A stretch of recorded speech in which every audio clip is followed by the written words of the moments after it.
What's going on, everybody? It's Josh, aka the Moses Muscle, coming at you with. Go ahead, go ahead, Colin. What Talk the to him. fuck was that? It's different this time. We got to change it Boy, up. Cousin Creamy coming at you. With the next up podcast, you know what it is. Joe, go ahead, talk to him. Introduce yourself. Say what's up. What's up, guys? Joseph Pircher. I'm a competitor and a coach. I host my own podcast myself. It's the One More Rep podcast. Check that out on YouTube. Um, yeah, here for your show. I'm excited for it, man. Thanks for having me on. Of course. So, a little bit of a background, I guess, how I learned about Joe personally was Joe was on the podcast with J3U for a while. And then I think you also had a Thinking Man's podcast as well. Yeah, Am I right? yeah. Different Yeah. different podcast then. Yeah. Yeah. So we known about Joe for I would say probably better part of 4 years and never messaged him until like 6 months ago. So wish I had messaged him earlier because when he was in Jersey it was a lot it would have been really easy to get together. But things change, things happen. Now we're in this spot. So pretty cool now. But we had a little conversation on Instagram this past week. Also, shout out Gabe. Gabe's the one who told me to try to get you on. So very, very cumbersome because now we had Gabe last week and now we got you, so it works out. But we had a little conversation on Instagram because Joe is out here eating like 7,400 calories. Um, so it was time to get into it from a off-season perspective of the general question. When it comes to eating that volume of food, is there a time and a place where macros work better than a meal plan? If I forget who is your coach again? I'm sorry.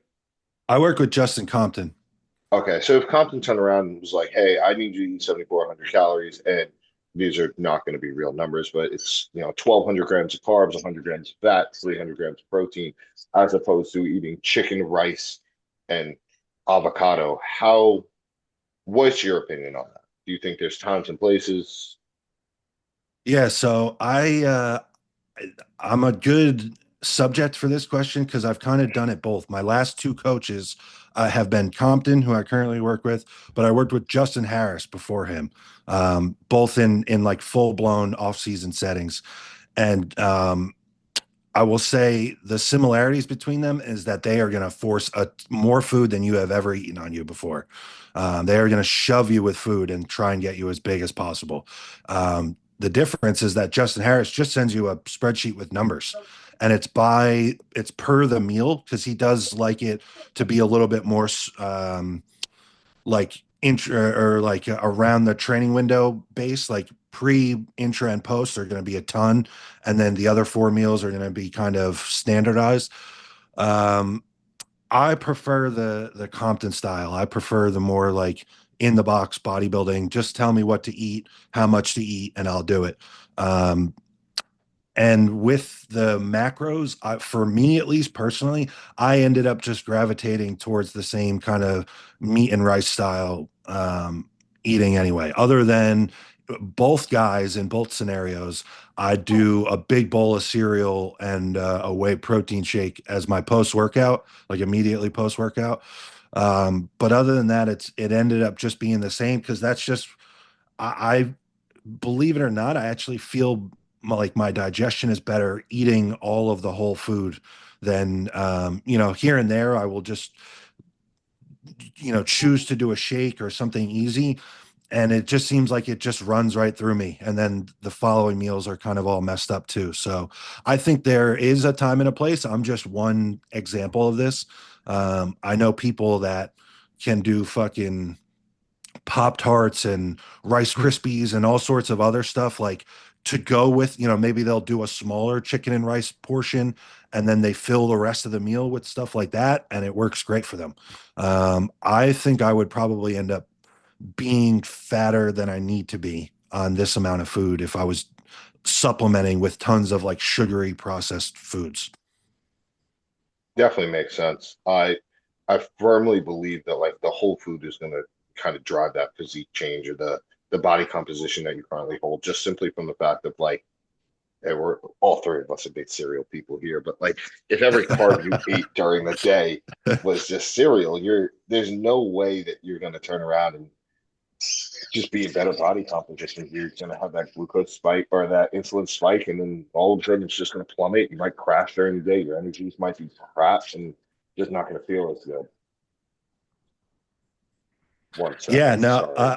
no, you're good, man. I totally agree. I'm not one of these people that thinks, all carbs are created equal. And I could argue, like, you're eating this much food, like, I know some people might say, like, oh, like, at that point, what difference does it make? Like, man, I'm pretty exhausted all day eating this much food to begin with. And I just eat a ton of white rice. So I couldn't imagine um having like those spikes that you talked about. My mood would probably be all over the place. My energy levels would be all over the place.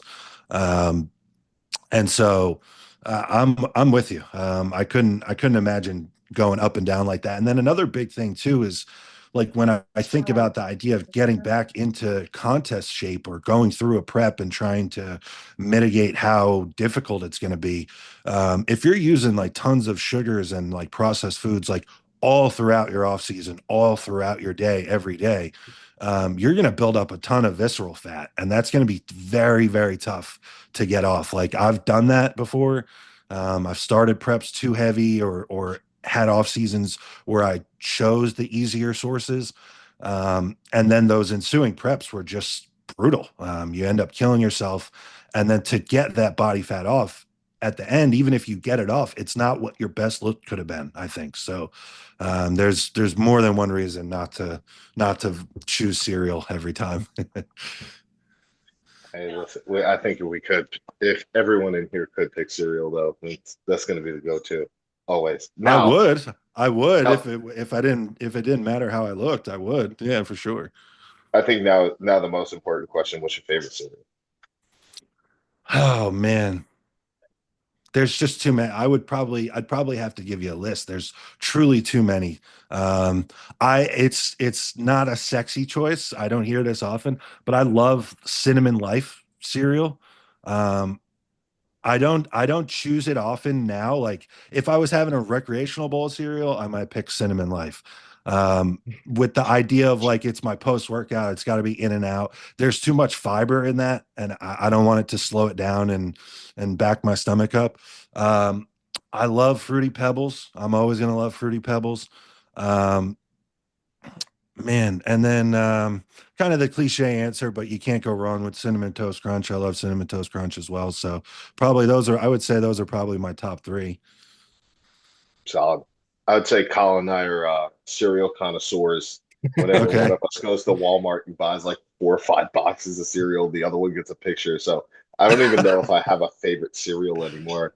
I Right. feel like I'm talking for both of us here, where it's like we eat so much cereal and so many different kinds. It's hard to pick one, but whichever one you end up running back to is, I guess, the favorite at the time. Um, What are but some you know, go-tos for you guys? Like Colin, what's a go-to cereal for you? My go-to is always Frosted Flakes, like live and die by Okay. that. Cool. That's usually because my post-workout, Josh's level is nice and jealous, but it's like 225 grams of cereal. Jesus Yeah. Christ, it got bigger. Dude, my Good for you. post-workout's like 260 grams of carbs now. It's disgusting. But it's yeah, it's like that. But usually I'll do like 180 grams plus like 60 grams of bullshit cereal, what my coach calls bullshit cereal, because it's like Cinnamon Toast Crunch, like Reese's Puffs, like the higher fat cereals. Yeah, yeah. But it's like again, when it's all for me, like when it comes to my post workout, it's just like it's so many fucking carbs that like if I wanted to eat anything but cereal, I'd be sitting there for like 45 minutes. Oh, easily. The Frosted Flakes is good too. They have a version that I like with the marshmallows on top of it, like bringing out Oh my yeah. true inner fat kid. But I love it because it's no fat, so it just Yeah. moves quick. It goes down quick, it moves quick. That's the biggest thing is like it's corn based and like it is what it is, but it's zero fat. It's in and out quick. It digests well for me. I have Yeah, no same. problem. Yeah. And so what are you, Josh, what are you doing? You're doing, I see you at night. Is that a creamy that you're doing with cereal in it? Yeah, so Okay. every night I do some version of a Ninja Creamy, whether it's one protein or two different types that I mix together. And then Okay. whatever cereal realistically I bring home from the gym. Yeah. My office has way too many boxes of cereal, enough probably to survive a nuclear holocaust. Um, we turn around and we get when I go to Walmart or Costco or wherever I go for cereal, I buy way too much. I have a problem. So there's four boxes Gotta of stay cereal in my stocked, car. dude. Gotta stay ready. So that is my go-to every night, normally with berries in it. But rest days Mm, for it's like no berries. So I mm. love it, but it's easily the best way to end the night every night. But now back to the bodybuilding stuff. I do have the question of when your food gets this hot in an off-season scenario, when it's time for you to cut, how low does food get? Are you really dipping in there, or are you still eating like 4 or 5 thousand calories? So this is, I have to be honest, this is a new experience for me. I've never been this high. I've never been like this heavy or this big, I guess. So I am hoping that it results in some higher food totals at the end, or even just less cardio. A lot of times I'd personally would choose to eat less if it means I have to do less cardio, because it seems like that can kind of, I'm a taller guy. I'm like 6 foot or 5'11 3/4, whatever you want to say. So my limbs will start to go if I'm like doing too much cardio, like legs and arms will start to kind of deflate. Um, so I'm hoping that is the case. Now I've routinely been somebody that gets very low. Like this past year I competed, and when I was in my best conditioning, it was a result of probably the last 4 or 5 weeks. I was doing 2 hours a day on the stairs, and I was just doing one 50 grams of carbs a day. Like my pre-workout meal was my meal one, had 50 grams of carbs, usually from oatmeal, because I needed something to kind of make it feel like it was more. Yeah. Um, and then I'd go train, and then it would just be, no carbs the rest of the day. So I did that for probably the last 4 or 5 weeks. So I'm Holy hoping we don't shit. have, yeah, I'm hoping I don't have to do that this time. I'm hoping that all of the effort of eating this much food and like, building my work capacity in the gym, building my ability to eat this much food. I'm currently doing no cardio too, which I wouldn't usually like recommend that for a client. But at the end of this, I'm at the end of this off season, and Compton kind of pulled it out with the idea of kind of like, let's just let the metabolism do its own thing on its own and kind of desensitize you from the cardio. That way, when we put it back in, a little bit has like a big effect. So yeah, hopefully it doesn't get that low this time around. What's your training look like? When you say Um, you increase work capacity, it's you doing more sets, you're doing higher volume sets or higher rep yeah, sets, I mean. I wouldn't say higher rep. I definitely am one thing that I've done this off season, especially working with Compton. He's like a higher volume guy. He was known in his time, man. We talked one time, and he would tell me that, like post show rebound or peak off season, he would go in and do like 40 sets for shoulders or arms, something like that, like crazy, crazy high volume. I can't handle that much personally. But there have been times, like anytime he had like a substantial food increase, or if we increase the gear or the GH, I then would make a conscious effort to go into the gym and do more sets. So I subscribe, like I train progressive overload. I train to failure. I don't train beyond failure in anything. I'm not doing forced reps. I'm not doing, controlled negatives. I'm not doing drop sets. I'm not doing rest pause. I do straight sets. I go to failure. And when I can't complete a rep, that's when the set is done. But at this point, like with this much food, that I'm on more gear than I've ever been on, I'm doing more sets than I ever have in the gym. What's your reasoning for not going past failure, other than just like, I guess, a fatigue standpoint or connective tissue? Do you not like I it? No, I love it. I mean, fuck, man, bury me, kill me. I would love to do it if I could recover from it. But I've just gotten to a point where the whole formula of the intensity plus the volume plus like the gear and what I'm able to recover from, like I can recover from this number of sets to failure. If I brought some of them beyond failure, then I would end up being able to do less like it would need to be less sets to recover from it, because I'm right at the peak of where what I can recover from. So you turn the dial up on any of the variables, like if I went in and did more sets, or if I brought more of the sets that I do to a deeper level of intensity, then the formula is all out of whack recovery wise. So something would have to dial back.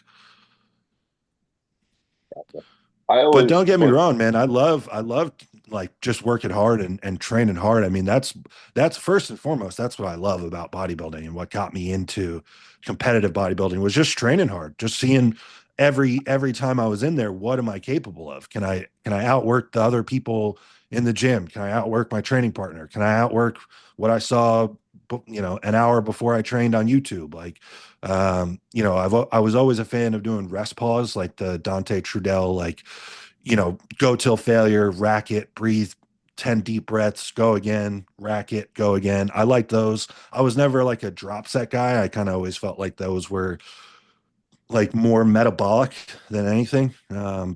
But no, it's not a matter of like what if I was just going to do what I would enjoy, I would probably go beyond failure on every set, and then I would just make it 4 days and never want to go to the gym again. 100%. I always this is something I definitely struggled with as a younger bodybuilder, was understanding how much you could actually do Yeah. before your recovery was just in the toilet. And Yeah. I think to a degree that everyone kind of thinks that they could either do more or they think that they need to do less, and it's really hard to find that sweet spot. So over the years, where have you found to be the keys of figuring out where your sweet spot is in that exact time? Obviously, with food increases, you're making changes, but at the given day, where do you know where your recovery is? When do you know when it's like, all right, cool, I got to get out of here. I got to get out of the gym. Yeah, that's a good question. I will try to just cross the line.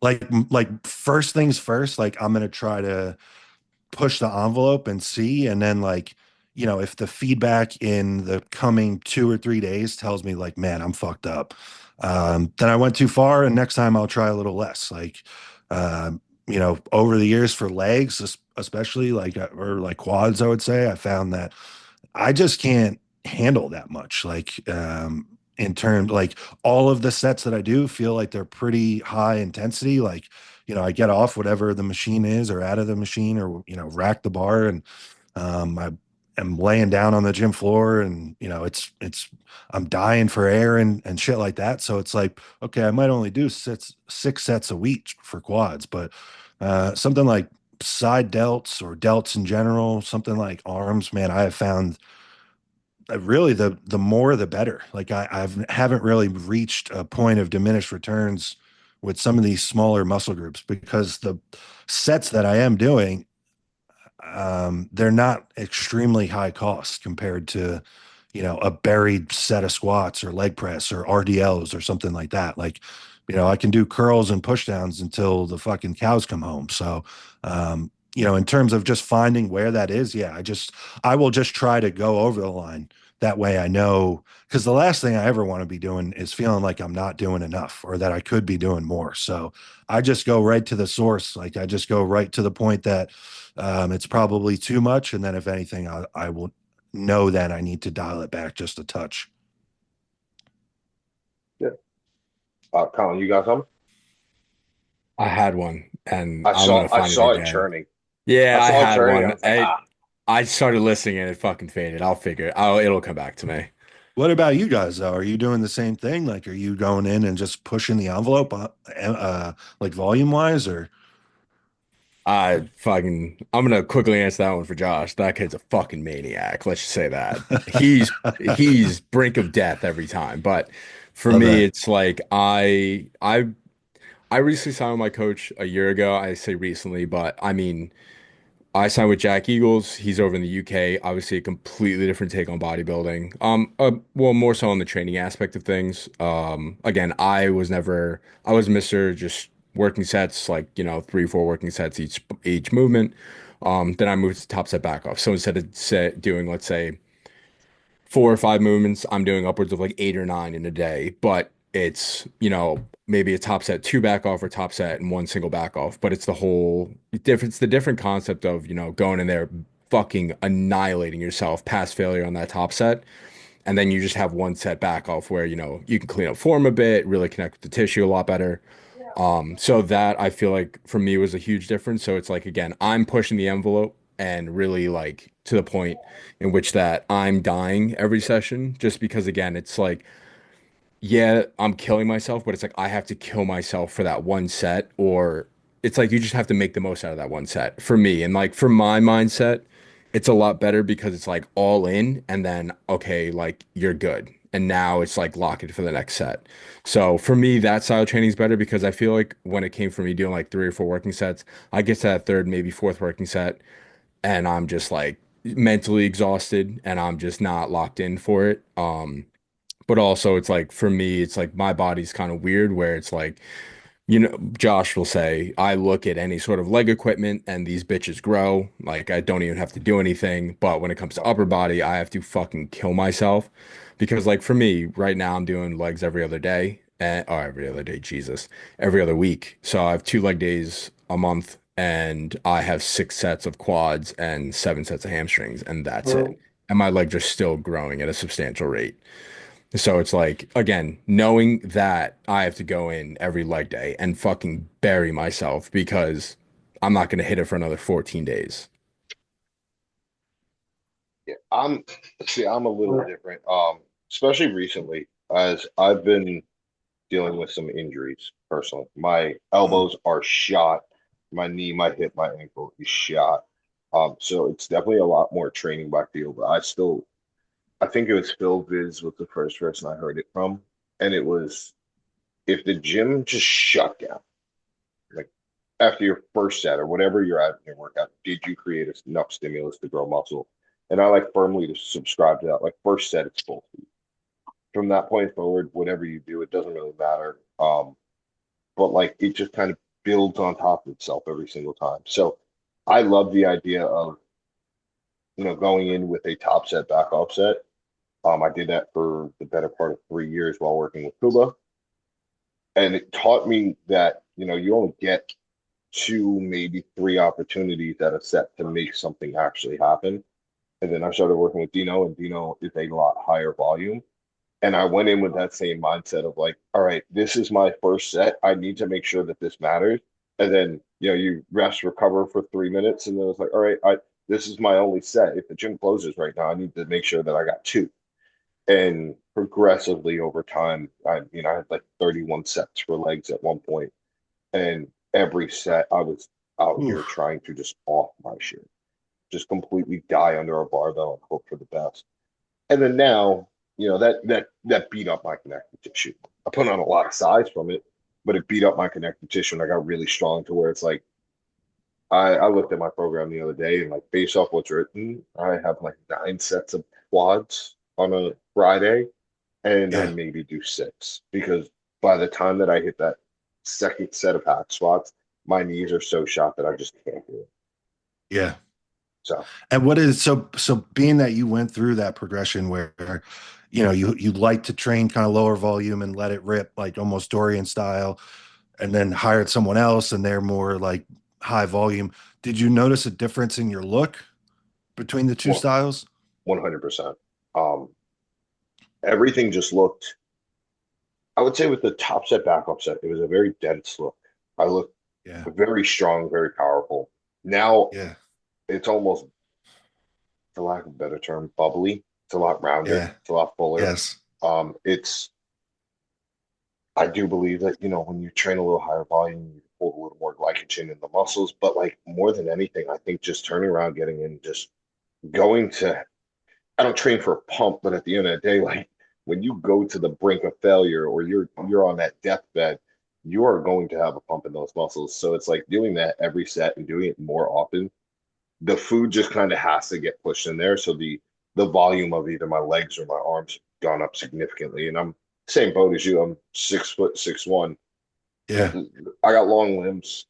We're not going to talk about my calves. We could just cut me off into me. But like everything else has gotten significantly better just by Cool. pumping volume into. So Yeah. you actually said it to me a couple months ago. It was everything works until it doesn't. It's true. Offset back offset worked. It worked for me for a long time. And if I'm going to be honest, like that is the way that I liked to train the most. Colin, you were talking about it where you're just locked in and it's like, man, like I got to leave my soul in this fucking squat rack for one set. And then, I'll worry about the back off when I get there. Like Yeah. I preferred that.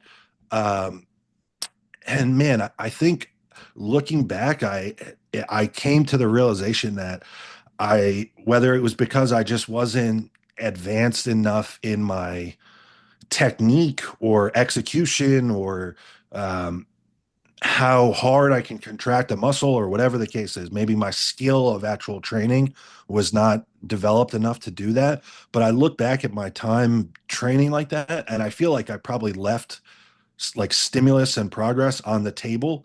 And I also think like I noticed those were the off seasons I was getting probably a little softer than I needed to where it makes me think like Josh, like you were saying, like I'm not, for lack of a better phrase, I'm not working through the food enough.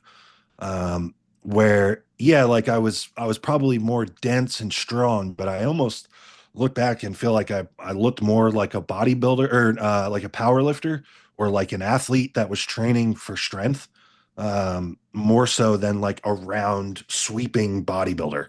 And that's been my experience too. Like doing the higher volume, that isn't my first choice in terms of style of how to train.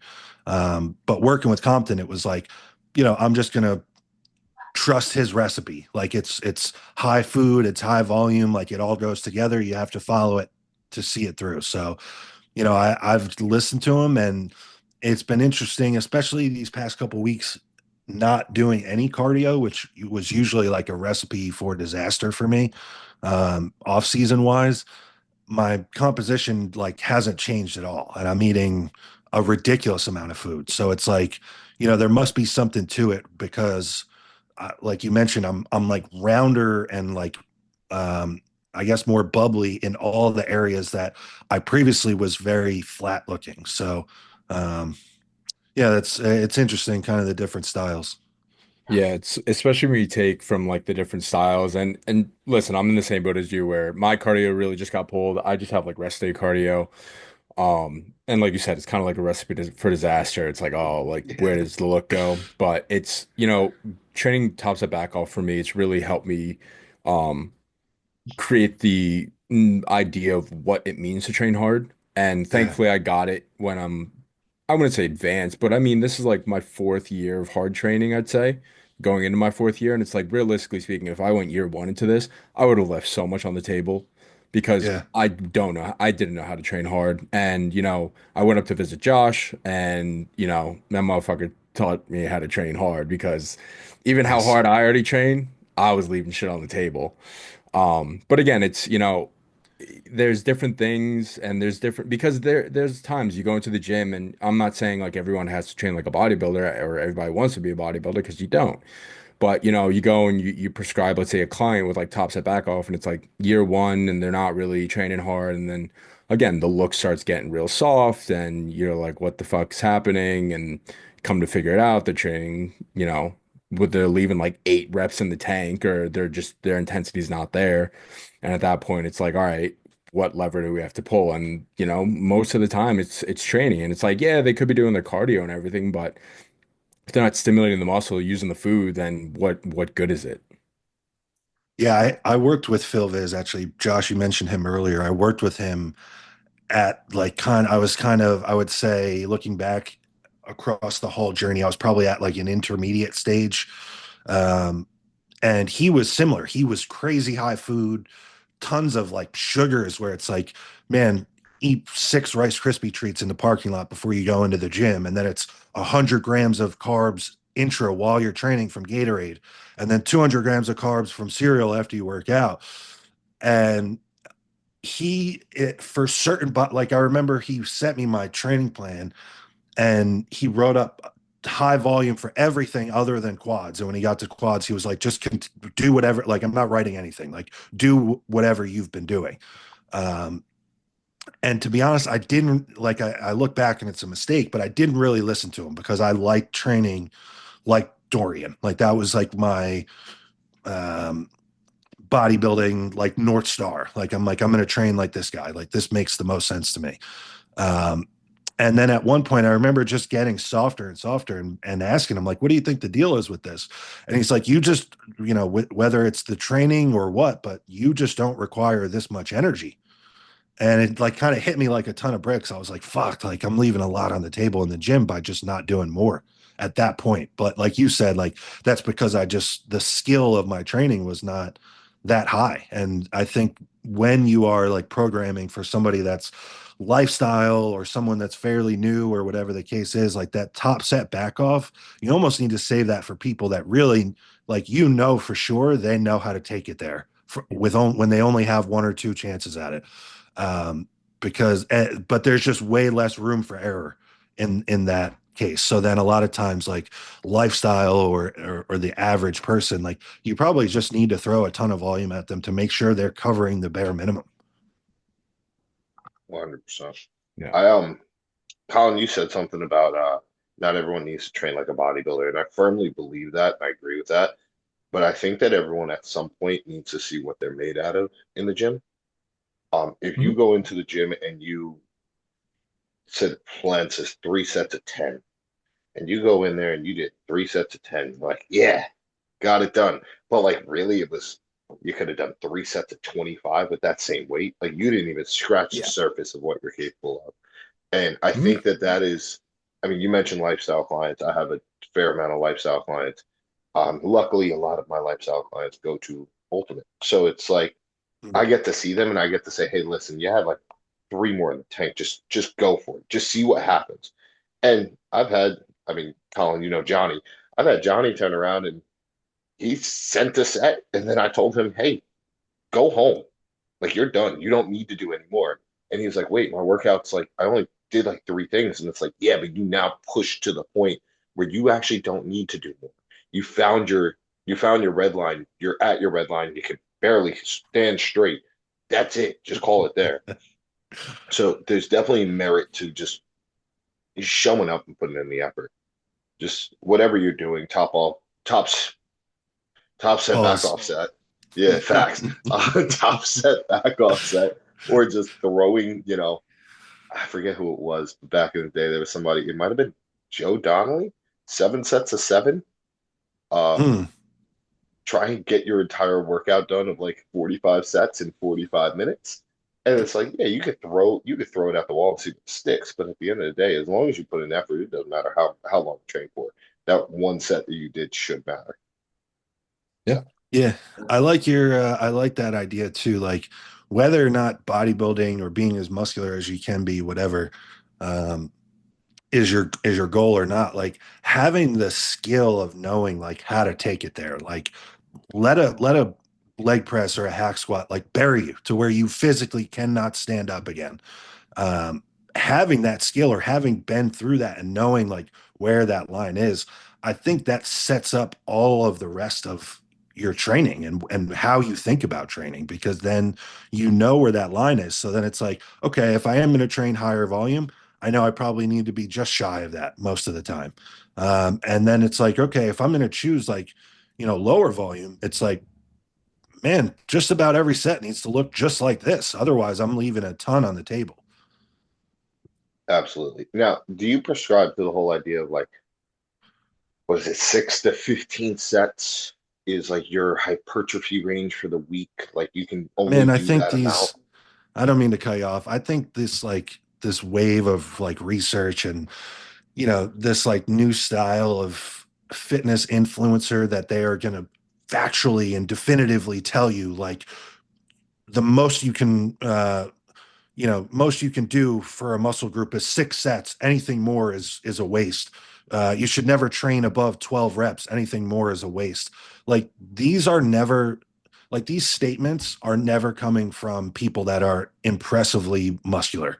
So in terms of like where your information is coming from, like I, just to weed through it as like a blanket statement from now on, and like I've taken the stance over the past year or so, like if the person doesn't look like I want to look like, or they haven't created people that look how I want to look, I'm just not going to listen to it, because there's so many ways to do this, and there's zero, zero, zero data on large, enhanced male bodybuilders that live the way that we do. So you cannot tell me that this is the definitive way to train based on the data. What data? True. Yeah. Very true. I'm very happy you said that because I was under the Yeah. same assumption. When it comes to programming, unless I know it's somebody who can absolutely bury themselves, I don't count how many sets of an exercise they do. And Right. honestly, even then, it's like, hey, I'll throw 4 sets of a leg extension at you and 2 sets of a leg press, and that's all you're doing for a compound leg movement. Yeah. But I'm very happy to hear that you agree with that. With that said, I think we could throw a bow on this. Everyone like, comment, share, subscribe, and ring the bell if that's a thing still. I don't really know how YouTube works, but we're having fun. Joe, thanks for coming on. I If Yeah, you man. appreciate it, haven't Joe. yet, check out his podcast. Throw him a like, follow, share, subscribe, all that stuff so that we can all grow together. So thank you very much for coming on. I think we got a lot out of this. I hope that everyone learned something. Colin, you got anything to say? Wrap it up. No, just appreciate you coming on. Appreciate the time you spent talking to us, and hope to hear from you in the future. Yeah. Thanks for Yeah, having me on, guys. Take care. of course. Have a great day. See you guys later.